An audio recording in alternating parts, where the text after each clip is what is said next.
Especially ಕಲಾ ಮಾಧ್ಯಮ ಏನಿದೆ, ಈ ಇದು ಜಾತೀಯತೆ ತುಂಬ ಇದೆ. ಇದೇ ಜಾತಿಯವರು, ಒಂದೇ ಜಾತಿಯವರು ಈ ಕ್ಷೇತ್ರದಲ್ಲಿ ಇರಬೇಕು ಅನ್ನೋ ಮನಸ್ಥಿತಿ ಇದೆ. ನೀವು ರಾಜ್ಕುಮಾರ್ ಅವ್ರ ಬಗ್ಗೆ ನೆಗೆಟಿವ್ ಆಗಿ ಮಾತಾಡೋದಕ್ಕೆ ಏನೂ ಇಲ್ಲ. ಅವ್ರ ವ್ಯಕ್ತಿತ್ವದಲ್ಲಾಗಲಿ, ಅವರ ಪ್ರತಿಭೆನಲ್ಲಾಗಲಿ ಏನೂ ಇಲ್ಲ. ಆದರೂ ಇಲ್ಲದನ್ನು ಹುಡುಕಿ ರಾಜಲೀಲಾ ವಿನೋದ ಥರದ ಪುಸ್ತಕಗಳು ಅದೇ ಉದ್ದೇಶ ಆಗಿರುವಂಥದ್ದು. ಕನ್ನಡಕ್ಕೆ ಬಸವಣ್ಣ, ಕುವೆಂಪು, ರಾಜ್ಕುಮಾರ್ ಯಾವತ್ತೂ ಅಳಿಸಲಾಗದ ಹೆಸರುಗಳು. ಕನ್ನಡ ಚಿತ್ರರಂಗ ರಾಜ್ಕುಮಾರ್ ಅವ್ರಿಗೋಸ್ಕರನೇ ಬೆಳೆದಿದ್ದು, ರಾಜ್ಕುಮಾರರಿಂದನೇ ಬೆಳೆದಿದ್ದು, ರಾಜ್ಕುಮಾರ್ ಅವ್ರ ಜೊತೆನೇ ಮುಗಿತಾ ಇದೆ ಅಂತ ನನ್ನ ಭಾವನೆ. ಕಥೆಗಳು, ಕನ್ನಡದ ಸಂಸ್ಕೃತಿ, ಕನ್ನಡದ ಪರಂಪರೆ ನಮ್ಮ ಚಿತ್ರಗಳಲ್ಲಿ ಕಡಿಮೆ ಆಗ್ತಿದೆ. ಜನರೇ ಮೆಚ್ಚಿದ ಬಂಗಾರದ ಮನುಷ್ಯ. ನಾನು ಕೇಳಿರೋ ವಿಚಾರ, ಡಾಕ್ಟರ್ ರಾಜ್ಕುಮಾರ್ಗೂ ಮತ್ತು ವಿಷ್ಣುವರ್ಧನ್ ಸರ್ಗೂ ಆಗ್ತಿರ್ಲಿಲ್ವಂತೆ ಅನ್ನುವಂಥ ವಿಚಾರ, ಇದು ಹೌದಾ ಅಥವಾ ಏನಿದು ಆ್ಯಕ್ಚುಲ್ ವಿಚಾರ ಏನು? ಇದ್ರ ಬಗ್ಗೆ ಏನಾದರೂ ಡಾಕ್ಟರ್ ರಾಜ್ಕುಮಾರ್ ಅವರು ಮಾತಾಡ್ತಿದ್ದೀರಾ? ರಾಜ್ಕುಮಾರ್ ಅವ್ರಿಗೆ ವಿಷ್ಣುವರ್ಧನ್ ಅವರು ತುಂಬ ಇಷ್ಟ. ಅವ್ರು ಹೇಳೋರು, ಎಸ್ಪೆಷಲಿ ಗಂಭೀರ ಪಾತ್ರಗಳನ್ನ ವಿಷ್ಣುವರ್ಧನ್ ಅವ್ರು ಕಡೆ ಸಿನಿಮಾಗಳಲ್ಲಿ ಮಾಡ್ತಾಯಿದ್ರಲ್ಲ, ಆ ಸಿನಿಮಾ ನಾನು ಅವ್ರ ಜೊತೆ ಇದು ಯಜಮಾನ ಸಿನಿಮಾ ನೋಡಿದೆ. ರಾಜ್ಕುಮಾರ್ ಅವ್ರ ಕುಟುಂಬದ ಜೊತೆ ಯಜಮಾನ ಸಿನಿಮಾ ನೋಡಿದೆ. ಸೊ ಆಗ ರಾಜ್ಕುಮಾರ್ ಅವರು ಕಾರಲ್ಲಿ ಕೂತ್ಕೊಂಡು ಹೇಳಿದ್ದೇನಂತಂದರೆ, ನಡೀರಿ ವಿಷ್ಣುವರ್ಧನ್ ಮನೆಗೆ ಹೋಗೋಣ ಅಂದರು. ಒಂದಷ್ಟು ದೂರ ಕಾರ್ ರಿವರ್ಸ್ ತಗೊಂಡು ಹೋಗಿದ್ದು ಉಂಟು.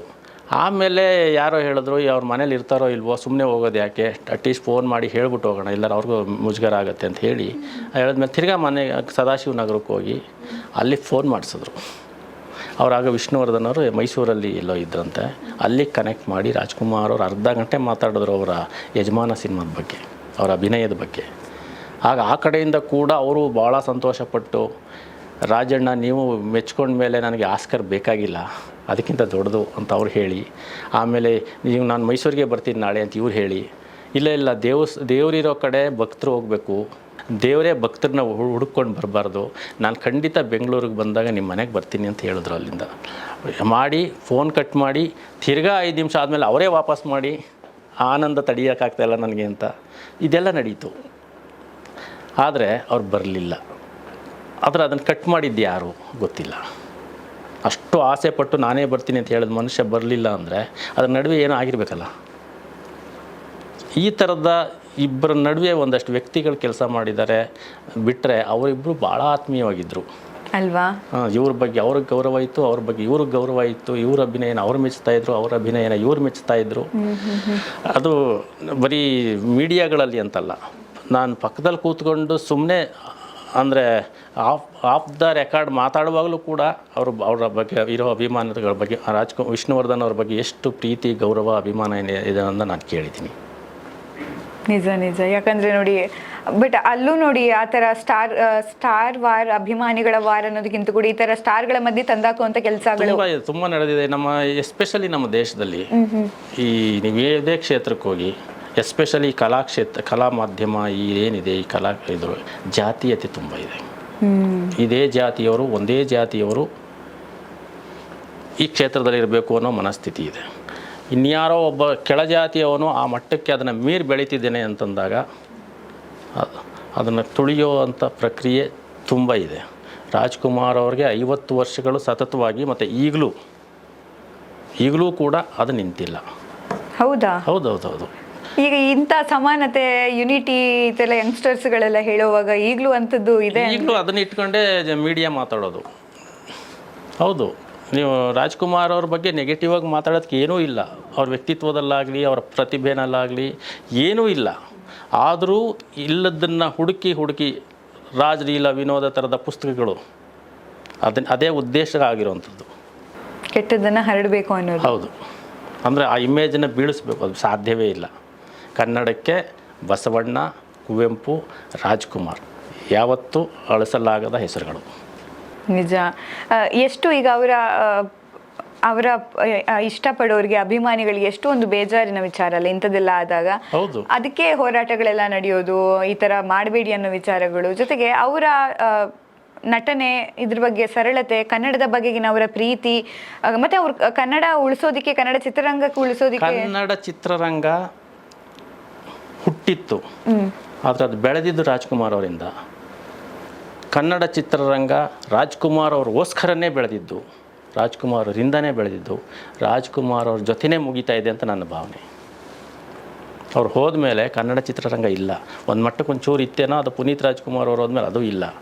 ಇವತ್ತು ಕನ್ನಡ ಚಿತ್ರರಂಗ ನಾನೊಬ್ಬ ನಿರ್ದೇಶಕನಾಗಿ ಹೇಳ್ತಾ ಇದ್ದೀನಿ, ಅವಸಾನದಲ್ಲಿದೆ, ಅವಸಾನದ ಅಂಚಿನಲ್ಲಿದೆ. ಅಂದರೆ ಕನ್ನಡ ಚಿತ್ರರಂಗ ನಥಿಂಗ್ ಬಟ್ ರಾಜ್ಕುಮಾರ್. ಇದು ಯಾರೇ ಏನೇ ಹೇಳಿದ್ರು ಸತ್ಯ ಅದೇ. ನಿಜ. ಯಾಕಂದರೆ ಈಗ ಕೆಲವು ಕನ್ನಡದ ಸಿನಿಮಾಗಳನ್ನು ನೋಡಿದಾಗ ಯಾಕೆ ಈ ಸಿನಿಮಾಗಳು ಬಂತು ಅನ್ನುವಂಥದ್ದು ಅಲ್ಲ, ಯಾಕೆ ಈ ಥರ ಸಿನಿಮಾ ಬಂತು ಅನ್ನೋದು ಸರಿ. ಚೆನ್ನಾಗಿಲ್ಲ ಸಿನಿಮಾ ಬಂದಾಗ ಓಕೆ, ಸಂತೋಷ, ಜನ ನೋಡಿಲ್ಲ ಅಂದರೆ ಬೇಸರ ಇಲ್ಲ. ತುಂಬ ಚೆನ್ನಾಗಿದೆ ಅಂತ ರಿಪೋರ್ಟ್ ಬಂದರೂ ಜನ ಬರ್ತಿಲ್ಲ, ಇದು ಇವತ್ತಿನ ದುರಂತ. ಹೌದು, ಜನ ಬರಲ್ಲ, ಬರ್ತಾನೆ ಇಲ್ಲ. ಈಗ ಬರ್ತಾನೆ ಇಲ್ಲ. ಯಾಕೆ ಬರ್ತಾ ಇಲ್ಲ? ಹೇಗಂದರೆ ಇಡೀ ಯೂಟ್ಯೂಬ್ ಇದೆ, ಇನ್ನೊಂದಿದೆ, OTT ಎಲ್ಲ ಸರಿ. ಅದು ತಮಿಳಿಗೆ ಇದೆ, ಮಲಯಾಳಕ್ಕೂ ಇದೆ, ಅವೆಲ್ಲ ಎಲ್ಲ ಕಡೆನೇ ಇದೆ. ಆದರೆ ಯಾವ್ಯಾವು ಸ್ವಲ್ಪ ಕಡಿಮೆ ಆಗಿರ್ಬೋದು ಬಿಟ್ಟರೆ ವಿನಾಶದತ್ತ ಹೋಗ್ತಾ ಇಲ್ಲ. ಕನ್ನಡ ಚಿತ್ರರಂಗ ವಿನಾಶದತ್ರ ಹೋಗ್ತಾ ಇದೆ. ನಿಜ, ವಿನಾಶದತ್ತ ಹೋಗ್ತಾ ಇರೋದು ಹೌದು ಅಂತ ಅನ್ಸುತ್ತೆ. ಆದ್ರೆ ನನ್ಗೇನ್ ಅನ್ಸುತ್ತೆ ಅಂದ್ರೆ, ಈಗ ಡಾಕ್ಟರ್ ರಾಜ್ಕುಮಾರ್ ಸರ್ನ ಯಾವ ಒಂದು 2-3 ಅಂಶಗಳನ್ನು ಈಗ ಆದ್ರೂ ಅಳವಡಿಸಿಕೊಂಡ್ರೆ ಬದಲಾವಣೆ ಕಾಣಬಹುದು ಕನ್ನಡ ಚಿತ್ರರಂಗ ಅಂತ ಹೇಳಿದ್ರೆ ಯಾವ್ದು ಅನ್ಸುತ್ತೆ ನಿಮಗೆ? ಬಹುಶಃ ನಾವು ರಾಜ್ಕುಮಾರ್ ನೋಡಿರೋ ನಮಗೆ, ಅಂದರೆ ನಮ್ಮ ಜನ್ರೇಷನ್ನು ಅಥವಾ ನಮ್ಮ ತನಕದ ಜನ್ರೇಷನ್ಗೆ ಜಗತ್ತಿನ ಇನ್ಯಾವ ನಟನೂ ಇಷ್ಟ ಆಗಲ್ಲ ಅವ್ರ ಮಟ್ಟಕ್ಕೆ. ಸೊ ಕನ್ನಡದಲ್ಲೇ ಕೂಡ ಅವರ ಮೀರಿಸೋದು ಬೇರೆ ಮಾತ್ರ. ಹತ್ತತ್ರಕ್ಕೆ ಬರೋರು ಯಾರೂ ಇಲ್ಲ. ಅದು ಈಗ ಬರ್ತಿರೋರಂತೂ ಇಲ್ಲವೇ ಇಲ್ಲ. ಸೊ ಹಾಗಾಗಿ ನಮಗೆ ಆ ಒಂದು ರಾಜ್ಕುಮಾರ್ ಲೆಗೆಸಿ ಇದೆಯಲ್ಲ, ಆ ಲೆಗೆಸಿ ಮುಗೀತು ಅನ್ನೋದೇ ಬಹುಶಃ ಅದು ಕಾರಣ ಇರ್ಬೋದೇನೋ ಅಂತ. ಸ್ವಲ್ಪ ಪರಿಶ್ರಮ ಜಾಸ್ತಿ ಹಾಕಿ ಟೆಕ್ನಾಲಜಿಗೆ ಒಗ್ಗಿಕೊಳ್ಳದೆ ತನ್ನ ಸ್ವಪ್ರಯತ್ನ ಜಾಸ್ತಿ ಮಾಡಿದ್ರೆ ಮೇ ಬಿ ಕನ್ನಡತನದ ಕಥೆಗಳು, ಕನ್ನಡದ ಸಂಸ್ಕೃತಿ, ಕನ್ನಡದ ಪರಂಪರೆ ನಮ್ಮ ಚಿತ್ರಗಳಲ್ಲಿ ಕಡಿಮೆ ಆಗ್ತಿದೆ. ಹಾಗಾಗಿ ಕನ್ನಡ ಚಿತ್ರರಂಗ ಅವಸಾನದತ್ತ ಹೋಗ್ತಾ ಇದೆ. ಸೊ ನಿಮ್ಗೆ ಏನು ಅನ್ಸುತ್ತೆ ಈಗ? ಸರಿ, ಈಗ ನಮ್ಮ ಕನ್ನಡ ಚಿತ್ರರಂಗ ಒಂದು ಬದಲಾವಣೆ ಕಾಣಬೇಕಾಗಿದೆ ಅಂತ ಹೇಳಿದ್ರೆ 1-2-3 ಅಂಶಗಳು ಬಳಕೆ ಮಾಡಿಕೊಂಡ್ರೆ ಖಂಡಿತವಾಗ್ಲೂ ಸ್ವಲ್ಪ ಒಂದು ಕನ್ನಡದ ಕತೆ, ಕನ್ನಡದ ಸೊಗಡಿರಬೇಕು ಅನ್ನುವಂಥದ್ದು. ಇನ್ನೊಂದೆರಡು ಬಹಳ ಮುಖ್ಯವಾದ ಸಮಸ್ಯೆ ಇರೋದು, ವರ್ಷಕ್ಕೆ 400 ಸಿನಿಮಾಗಳು ಬರ್ತಿದೆ, ವಾರಕ್ಕೆ 8-10 ಸಿನಿಮಾಗಳು ಬಿಡುಗಡೆ ಆಗುತ್ತೆ. ಹೌದು. ಆ ಸಿನಿಮಾಗಳಲ್ಲಿ ಚೆನ್ನಾಗಿರೋದು ಯಾವ್ದಾದ್ರು 1-2 ಇರುತ್ತವೆ. ಆದರೆ ಅದು ಯಾವುದು ಅಂತ ಗೊತ್ತಾಗೋ ಅಷ್ಟರಲ್ಲಿ 3 ದಿನ ಆಗುತ್ತೆ, 4ನೇ ದಿನ ಥಿಯೇಟ್ರಲ್ಲಿ ಇರಲ್ಲ. ಅದು ನಾವು ಸಿನಿಮಾದವ್ರಾಗೆ ನಮಗೆ ಗೊತ್ತಿರಲ್ಲ ಯಾವ್ದು ಚೆನ್ನಾಗಿದೆ ಯಾವ್ದು ಚೆನ್ನಾಗಿರಲ್ಲ ಅಂತ. ಆಮೇಲೆ ಹೆಂಗೋ ಗೊತ್ತಾಗುತ್ತೆ ಇದು ಚೆನ್ನಾಗಿದೆ ಅಂತ 3 ದಿನ ಆಗಿರುತ್ತೆ, ಅಷ್ಟರಲ್ಲಿ ಹುಡುಕಿದ್ರೆ ಅದು ಇರೋದೇ ಇಲ್ಲ. ಹೌದು. ಅಂದರೆ ಇವತ್ತಿನ ಈ ಮಲ್ಟಿಪ್ಲೆಕ್ಸ್ ಕಲ್ಚರ್ ಇದೆಯಲ್ಲ, ಈಗ ನಮ್ಮ ಜನ್ಮದ ಜೋಡಿದೊಂದು ಎಕ್ಸಾಂಪಲ್ ಕೊಡ್ತೀನಿ. ಜನ್ಮದ ಜೋಡಿ ಸಿನಿಮಾ ಬಿಡುಗಡೆಯಾಗಿ ಮೊದಲನೇ 4-5 ದಿನ ಅಥವಾ ಮೊದಲ 1 ವಾರ ಸಿನಿಮಾ ಫ್ಲಾಪ್. ಯಾಕೆ ಫ್ಲಾಪ್ ಅಂತ ಹೇಳಿದ್ರೆ, ಅದು ಹಿಂದೆ ಓಂ ಬಂದಿತ್ತು, ಶಿವಣ್ಣ ಅವ್ರದ್ದು ಒಂದು ವೀರಾವೇಶದ ಒಂದು ರೌಡಿಸಮ್ ಪಾತ್ರ, ಒಂದು ಕಮರ್ಷಿಯಲ್ ಆದ ಸಿನಿಮಾ ಅದು. ಬಟ್ ಈ ಸಿನಿಮಾದಲ್ಲಿ ಜನ್ಮದ ಜೋಡಿನಲ್ಲಿ ಹೀರೋ ಹಳ್ಳಿ ಹುಡುಗ, ಇಂಟರ್ವ್ಯೂಲಲ್ಲಿ ಹೀರೋಯಿನ್ನು ಇನ್ಯಾರನ್ನ ಮದುವೆ ಆಗ್ಬಿಡ್ತಾಳೆ. ಇದು ಆಮೇಲೆ ಇನ್ನೇನು ನೋಡೋದು, ಅಭಿಮಾನಿಗಳಿಗೆ ಅದೇ ತಾನೇ ಇಂಪಾರ್ಟೆಂಟ್. ಹೀರೋಯಿನ್ ಒಂದಾಗಬೇಕು, ಅಥವಾ ಸತ್ತೋದ್ರೂ ಪರವಾಗಿಲ್ಲ ಎಂಡಲ್ಲಿ. ಬಟ್ ಮಧ್ಯೆ ಇಂಟರ್ವ್ಯೂಲಲ್ಲಿ ಅವಳು ಇನ್ಯಾವನ್ನ ಮದುವೆ ಆದಮೇಲೆ ಇನ್ನೇನು ನೋಡೋದು, ಈ ಸಿನಿಮಾ ಚೆನ್ನಾಗಿಲ್ಲ ಅಂತ ಅವರು ಪ್ರಾಪಗಂಡ ಮಾಡಿಬಿಟ್ರು. ಜನ 1 ವಾರ ಬರಲಿಲ್ಲ. ಆಮೇಲೆ ಫ್ಯಾಮಿಲಿ ಆಡಿಯನ್ಸ್, ಈ ಥಿಯೇಟ್ರ್ಗಳವ್ರು ಅವಾಗ ಸಿಂಗಲ್ ಥಿಯೇಟ್ರ್ ಸಿಸ್ಟಮ್ ಇದ್ದಿದ್ದು. ಅವಾಗ ಏನು ಮಾಡಿದ್ರು, ಸಿನಿಮಾ ನೋಡಿದ್ರು ಅವ್ರು ಪಾಪ, ಒಬ್ಬ ಟಿಕೆಟರ್ ಇರ್ಬೋದು, ಮ್ಯಾನೇಜರ್ ಇರ್ಬೋದು, ಆ ಸಿನಿಮಾ ಥಿಯೇಟ್ರಿಗೆ ಸಂಬಂಧಪಟ್ಟವ್ರು ಸಿನಿಮಾ ಚೆನ್ನಾಗಿದೆ, ನಿಧಾನಕ್ಕೆ ಪಿಕಪ್ ಆಗುತ್ತೆ 2ನೇ ವಾರಕ್ಕೆ ಅಂತ ಅವ್ರು ಆ ಸಿನಿಮಾ ಉಳಿಸ್ಕೊಂಡ್ರು. ನೋಡಿ, ಅದು ಎಷ್ಟು 2ನೇ ವಾರ ಫ್ಯಾಮಿಲಿ ಆಡಿಯನ್ಸ್ ಬರೋಕ್ಕೆ ಶುರು ಮಾಡಿದ್ರು. ಫ್ಯಾಮಿಲಿ ಆಡಿಯನ್ಸ್ ಬರೋಕ್ಕೆ ಶುರುವಾದಾಗ ಈ ಅಭಿಮಾನಿಗಳು ಗಲಾಟೆ ಮಾಡ್ತಿದ್ರು ಮಧ್ಯೆ ಆಗಲಿ, ಯಾರೋ ಅಪರೂಪ ಅಲ್ಲಿ ಇಲ್ಲಿ ಬಂದು. ಆವಾಗ ಇವ್ರು ಕಿರ್ಚಾಡಿದ್ರೆ ನೋಡದೇ ಇರೋ ಆಚೆ ಹೋಗಿ ಅಂತ ಹೇಳೋಕ್ಕೆ ಶುರು ಮಾಡಿದ್ರು ಫ್ಯಾಮಿಲಿ ಆಡಿಯನ್ಸು. ಆಮೇಲೆ ಅದು ತುಂಬ್ತು. ಆಮೇಲೆ ಯಾವ ಶಿವರಾಜ್ ಕುಮಾರ್ ಅವ್ರ ಅಭಿಮಾನಿಗಳು ಚೆನ್ನಾಗಿಲ್ಲ ಅಂತ ಹೇಳ್ಕೊಂಡು ಬೈಕೊಂಡು ಹೋಗಿದ್ರು, ಅವ್ರು ಮತ್ತೆ ಬಂದು ನೋಡಿದ್ರು. ಈ ಆಪ್ಷನ್ನು ಈಗಿಲ್ಲ, ಇಲ್ಲವೇ ಇಲ್ಲ, ಸಾಧ್ಯವೇ ಇಲ್ಲ. ಹೌದು. ಸೊ ಅದು ಒಂದು ಕಾರಣ ನಿಜ. ಯಾಕಂದರೆ ನೋಡಿ, ಆವಾಗ ಯಾರೋ ಒಬ್ಬರು ಮಾತಾಡಿದ್ದು ಕೇಳಿದ್ದು ನಾನು, ಥಿಯೇಟರ್ಗೆ ಹೇಗೆ ಹೌಸ್ಫುಲ್ ಅಲ್ಲ, ಹೇಗೆ ಆ ಒಂದು ಸಿನಿಮಾ ಸಕ್ಸಸ್ ಕಾಣುತ್ತೆ ಅಂದರೆ ನೋಡಿರೋ ಜನನೇ ಮತ್ತೆ ನೋಡೋ ಥರ ಆಗಬೇಕು, ನೋಡೋದು. ಹೌದು. ಆಮೇಲೆ ಇವಾಗ ನಾವು ಸುಮ್ಮನೆ ಫೇಸ್ಬುಕ್ಕಲ್ಲಿ ನಮ್ಮ ಸೆಲೆಬ್ರಿಟೀಸ್ ಅಂತ ಕರೀತಾರೆ. ಈಗ ನಮ್ಮನ್ನ ಯಾರೋ ಕರೆದ್ಬಿಟ್ಟು ಸಿನಿಮಾ ಹೇಗಿದೆ ಅಂದರೆ ನಾವು ನೇರವಾಗಿ ಚೆನ್ನಾಗಿಲ್ಲ ಅಂತ ಹೇಳೋಕ್ಕಾಗೋದಿಲ್ಲ. ಅಥವಾ ಯಾವುದೇ ಸ್ಟಾರ್ ಆಗಲಿ ಯಾರೇ ಬಂದ್ರೂ ಅದ್ಭುತವಾಗಿದೆ ಅಂತ ಹೇಳೋದು. ಇವ್ರು ಎಲ್ಲಕ್ಕೂ ಅದನ್ನೇ ಹೇಳ್ತಾರೆ ಅಂತ ಜನ ಹೇಳ್ತಿರೋದು ಅದೇ ತಾನೇ. ಹೇಳ್ತಿರೋದು ಅದೇನೆ. ಸೊ ಹಾಗಾಗಿ ನಿಜವಾಗ್ಲೂ ಒಳ್ಳೆಯದು ಯಾವುದು ಅಥವಾ ಸುಮ್ಮನೆ ಯಾವುದನ್ನು ಹೊಗಳ್ತಿದ್ದಾರೆ, ಈ ವ್ಯತ್ಯಾಸ ಇಲ್ದಂಗೆ ಆದ ಕಾಲದಲ್ಲಿದ್ದೀವಿ. ಆಮೇಲೆ ಈ ವಿಮರ್ಶೆಗಳು ಅಷ್ಟೇ, ಎಸ್ಪೆಷಲಿ ಈ ಯೂಟ್ಯೂಬ್ಗಳು ಇವೆಲ್ಲ ಬಂದು ಎಲ್ಲ ಸಿನಿಮಾನೂ ಹೊಗಳದೆ, ಅದು ಬೇರೆ ಬೇರೆ ವ್ಯವಹಾರಗಳು ಬೇರೆ. ಸೊ ಹಾಗಾಗಿ ಯಾರೂ ಅದನ್ನು ನಂಬ್ತಿಲ್ಲ. ಆಮೇಲೆ ಯಾವುದೋ ಹೊಗಳಿರ್ತಾರೆ, ಹೋಗಿ ನೋಡಿದ್ರೆ ಅವ್ರಿಗೆ ಅನಿಸಲ್ಲ, ಆಮೇಲೆ ಅವ್ರಿಗೆ ವ್ಯಾಲ್ಯೂ ಇರಲ್ಲ. ಸೊ ಹೀಗಾಗಿ ಈಗ ಹಲವಾರು ಸಮಸ್ಯೆಗಳಿದೆ. ಮತ್ತು ಮುಖ್ಯವಾಗಿ ಸಿನಿಮಾಗಳ ಸಂಖ್ಯೆ ಕಡಿಮೆ ಆಗಬೇಕು. ವಾರಕ್ಕೆ 2-3 ಮ್ಯಾಕ್ಸಿಮಮ್, ಅದರ ಮೇಲೆ ಬಿಡುಗಡೆ ಆಗದಷ್ಟು ಸಿನಿಮಾಗಳು ಬರಬೇಕು. ಅಲ್ಲಿ ತನಕ ಇದು ಹೀಗೆ ಇರುತ್ತೆ. ಈಗ ಅದು ಯೂಟ್ಯೂಬ್ ಶಾರ್ಟ್ ಫಿಲ್ಮ್ ಮಾಡಿರೋ ರೇಂಜಲ್ಲಿ ಕ್ವಿಕ್ ಆಗಿ ಬರ್ತಾ ಇದೆ ಸಿನಿಮಾಗಳು. ಹೌದು, ಅದೇನು ಮಾಡೋದಕ್ಕಾಗಲ್ಲ. ಬಟ್ ಆ ಒಂದು ಇದೇ ಬೇರೆ, ಲೆಗಸಿನೇ ಬೇರೆ. ಅದೇ ಬೇರೆ. ಅದಂದರೆ ಒಂದು ಥಿಯೇಟ್ರಲ್ಲಿ ಕೂತ್ಕೊಂಡು ಒಂದು ಸಿನಿಮಾ ನೋಡೋದು ಬೇರೆ, ನಾವೇನೇ ಮನೆಯಲ್ಲಿ ಯೂಟ್ಯೂಬಲ್ಲಿ ಅಥವಾ OTTನಲ್ಲಿ ನಾವೇ ಕೂತ್ಕೊಂಡು ನೋಡೋದು ಬೇರೆ, ಕತ್ತಲ ಕೋಣೆಯಲ್ಲಿ ಸಾವಿರಾರು ಜನ ಒಟ್ಟಿಗೆ ನೋಡೋದು ಬೇರೆ. ನಿಜ ನಿಜ, ಅದು ಕರೆಕ್ಟ್. ಯಾಕಂದರೆ ಅದು ಅನುಭವನೇ ಬೇರೆ. ಅಂಥ ಸಿನಿಮಾಗಳು, ಒಳ್ಳೊಳ್ಳೆ ಸಿನಿಮಾಗಳು ಕನ್ನಡದಲ್ಲಿ ಬರಲಿ, ಅದು ಅಪರೂಪಕ್ಕೆ ಬರ್ತಿದೆ, ಓಡ್ತಾ ಇಲ್ಲ. ಹಾಗಾಗಿ ಮತ್ತೆ ಅಂಥ ಸಿನಿಮಾ ಮಾಡೋಕ್ಕಾಗ್ತಾ ಇಲ್ಲ. ಹೌದು ಹೌದು, ಯಾಕಂದ್ರೆ ಮಾಡೋರ್ಗೂ ಭಯ ಆಗ್ಬಿಡುತ್ತೆ, ಓಡ್ತಿಲ್ಲ ಅಲ್ಲ, ಹಾಕಿರೋ ದುಡ್ಡು ಬರ್ತಿಲ್ಲ ಅಲ್ವಾ. ನಿರ್ಮಾಪಕರು ಇವತ್ತು ಬಹುಶಃ 400 ಸಿನಿಮಾ ಯಾರು ಮಾಡ್ತಿದ್ದಾರೆ ಅಂತ ನಂಗೆ ಗೊತ್ತಿಲ್ಲ, ಯಾಕೆ ಮಾಡ್ತಿದ್ದಾರೆ ಅಂತಲೂ ಗೊತ್ತಿಲ್ಲ. ಬಟ್ ಸೀರಿಯಸ್ ಆಗಿ ಒಳ್ಳೆ ಸಿನಿಮಾ ಮಾಡಬೇಕು ಅಂತ ಮಾಡೋ ನಿರ್ಮಾಪಕರು ಅದಕ್ಕೆ ತಕ್ಕ ಹಾಗೆ ಒಂದು ತಂಡ ಒಳ್ಳೊಳ್ಳೆ ಸಿನಿಮಾಗಳನ್ನ, ಕಡಿಮೆ ಸಿನಿಮಾಗಳನ್ನ ಮಾಡಿದ್ರೆ ಅವತ್ತು ಕನ್ನಡ ಚಿತ್ರರಂಗ ಮತ್ತೆ ಚೇತರಿಸ್ಕೋಬೋದು.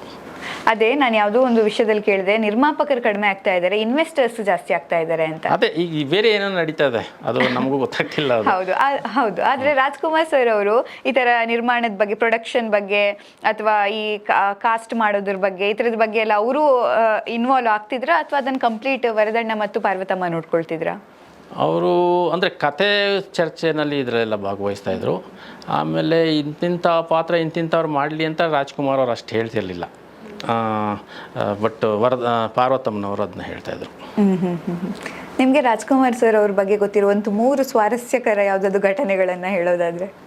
ತುಂಬ ಸ್ವಾರಸ್ಯಕರ ಘಟನೆ, ಎಲ್ಲನೂ ಸ್ವಾರಸ್ಯಕರ ಘಟನೆನೇ, ಆದರೂ ಒಂದು ತುಂಬ ಕನೆಕ್ಟ್ ಆಗೋದು ಈಗಿನ ಆಡಿಯನ್ಸ್ಗೂ ಕೂಡ, ಹೀಗೂ ಯೋಚನೆ ಮಾಡಿದಾರಲ್ಲ ಇವರು ಅಂತ. ಅಲ್ಲ, ಆ ಥರ ನನ್ನ ಪರ್ಸ್ನಲ್ಲಾಗಿ ನನಗೆ ಏನೋ ಒಂದು ವಿಷಯ ನಡೀತು, ಅದು ನನಗೆ ಭಾಳ ಕುತೂಹಲ ಮತ್ತು ಆಶ್ಚರ್ಯವಾಗೋಯಿತು. ನಾವು ಭಕ್ತ ಅಂಬರೀಷ ಮಾಡ್ತಾಯಿದ್ವಿ. ಭಕ್ತ ಅಂಬರೀಷದಲ್ಲಿ ನಮ್ಮ HV ಸುಬ್ಬರಾವ್ ಅಂತ ಒಬ್ಬರು ಸಂಭಾಷಣೆಕಾರರು ಸಂಭಾಷಣೆ ಬರೀತಾಯಿದ್ರು. ಅವರ ಭಾವಮೈದ ಅಸಿಸ್ಟೆಂಟ್ ಡೈರೆಕ್ಟರ್ ಕೆಲಸ ಮಾಡ್ತಿದ್ರು, ನಾನು ಅಸೋಸಿಯೇಟಾಗಿ ಮಾಡ್ತಾಯಿದ್ದೆ. ಸೊ ಅವ್ರ ಭಾವಮೈದ ನಾನು ನೋಡೋದಕ್ಕೆ ಹೈಟು, ಕಲರು ಹೆಚ್ಚು ಕಡಿಮೆ ಒಂದೇ ಥರ ಇದ್ವಿ, ಒಂಥರ ಟ್ವಿನ್ಸ್ ಥರ. ಅವರು ಅಲ್ಲಿ ಒಂದು ಸನ್ನಿವೇಶ ಬರುತ್ತೆ, ಭಕ್ತ ಅಂಬರೀಷ ಸೀನಲ್ಲಿ ಒಂದು ಸನ್ನಿವೇಶ, ಸಿನಿಮಾದಲ್ಲಿ ಒಂದು ಸನ್ನಿವೇಶ ಬರುತ್ತೆ. ಇಬ್ಬರು ದೇವ ಮಾನವರು ಬಂದು ಮುಖ್ಯಮಂತ್ರಿ ಚಂದ್ರ ಅವರು ಒಂದು ವಿಲನ್ ಪಾತ್ರ ಮಾಡ್ತಿರ್ತಾರೆ, ಕಾಮಿಡಿ ವಿಲನ್ ಪಾತ್ರ. ಅವ್ರಿಗೆ ಗೋಳು ಇಕ್ಕೊಳ್ಳೋದು ಒಂದು ಸೀನ್ ಬರುತ್ತೆ. ಈ ದೇವಕುಮಾರರು ಅಂತ ಇಬ್ಬರು ಬಂದು ಗೋಳು ಇಕ್ಕೊಳ್ಳೋದು ಒಂದು ಸೀನ್ ಬರುತ್ತೆ. ಈ ಅದೇ ಅವ್ರ ಭಾಮೈದ ಏನು ಹೇಳ್ಬಿಟ್ಟಿದ್ದಾನೆ, ಇದನ್ನ ನಾನು ಪ್ರಕಾಶ್ ಮಾಡ್ತೀವಿ ಅಂತ ಹೇಳ್ಬಿಟ್ಟು ನನಗೆ, ಅಂದರೆ ಅವ್ರ ಮನೆಯಲ್ಲಿ ಅಂದರೆ ಆಸೆ ಅಂತ, ನಾನು ಪ್ರಕಾಶ್ ಮಾಡಿದ್ರೆ ಚೆನ್ನಾಗಿ ಹೇಳಿ ಮಾವ ನೀವು ಅಂತ ಹೇಳ್ಕೊಂಬಿಟ್ಟಿದ್ದಾನೆ. ಈ ಅವರು ಡೈಲಾಗ್ ರೀಡಿಂಗ್ ಮಾಡ್ತಾಯಿದ್ರು HV ಸುಬ್ಬರಾವ್ ಅವರು. ಅವೆರಡೂ ಡೈಲಾಗ್ ಬಂದಾಗ ನನ್ನೊಂದು ಸತಿ ಅವನೊಂದು ಸತಿ ನೋಡ್ಕೊಂಡು ನಕ್ಕರು. ಆಗ ರಾಜ್ಕುಮಾರ್ ಅವರು ಯಾಕೆ ಏನು ಅಂದರು. ಏನಿಲ್ಲ ಅಣ್ಣಯ್ಯ, ಇವೆರಡು ಪಾತ್ರಗಳನ್ನ ನಮ್ಮ ವೆಂಕಟೇಶು ಮತ್ತು ಪ್ರಕಾಶು ಅವ್ರು ಮಾಡಿದ್ರೆ ಚೆನ್ನಾಗಿರುತ್ತೆ ಅಂತ ನಮ್ಮ ವೆಂಕಟೇಶ್ ಹೇಳಿದ್ದ, ಅದಕ್ಕೆ ಅಂದರು. ನಾನು ಅಯ್ಯೋ ಯಾಕಾದ್ರೂ ಹಿಂಗೆ ಹೇಳಿದ್ರ ಅಂತ ನಾನು ಮನಸ್ಸಲ್ಲಿ. ರಾಜ್ಕುಮಾರ್ ಅವ್ರು ಇಬ್ಬರು ನೋಡ್ಬಿಟ್ಟು ನೀವು ಮಾಡ್ತೀರಾ ಅಂದರು. ಆಮೇಲೆ ಒಂದು ಕ್ಷಣ, ಸರ್ ಇಬ್ಬರಿಗೂ ಒಂದೆರಡು ಡೈಲಾಗ್ ಜಾಸ್ತಿ ಬರೀರಿ, ಅಂದರೆ ಇವ್ರು ಆ್ಯಕ್ಟ್ ಮಾಡ್ತಾರ, ಇವ್ರು ನಟರ ಚೆನ್ನಾಗಿರುತ್ತಾ, ಆ ನೆಗೆಟಿವ್ ಕಾಮೆಂಟ್ಸ್ ಥಾಟ್ಸ್ಗೆ ಹೋಗೇ ಇಲ್ಲ ಅವರು. ಹೋಗೇ ಇಲ್ಲ ಸರ್, ಇಬ್ಬರಿಗೂ ಇನ್ನೊಂದು ಎರಡು ಮಾತು ಜಾಸ್ತಿ ಬರೀರಿ ಅಂದರು. ನನಗೆ ಅವಾಗ ಇದು ರಾಜ್ಕುಮಾರ್ ನಿಜ, ಅದು ನಿಮಗೆ ಸ್ವ ಅನುಭವ. ನನ್ನ ಅನುಭವ ಆಗಿದ್ದು. ಅಂದರೆ ಅಂದ್ರೆ ಪಾತ್ರಗಳು ಎಲ್ಲರ ಬಗ್ಗೆನೂ ಅವ್ರಿಗೆ ಒಂದು ಕಾನ್ಫಿಡೆನ್ಸು, ಪಾಸಿಟಿವ್ ಆಗಿ ನೋಡುವಂಥ ಗುಣ ಇತ್ತು. ಬೇರೆ ಯಾವುದಾದ್ರೂ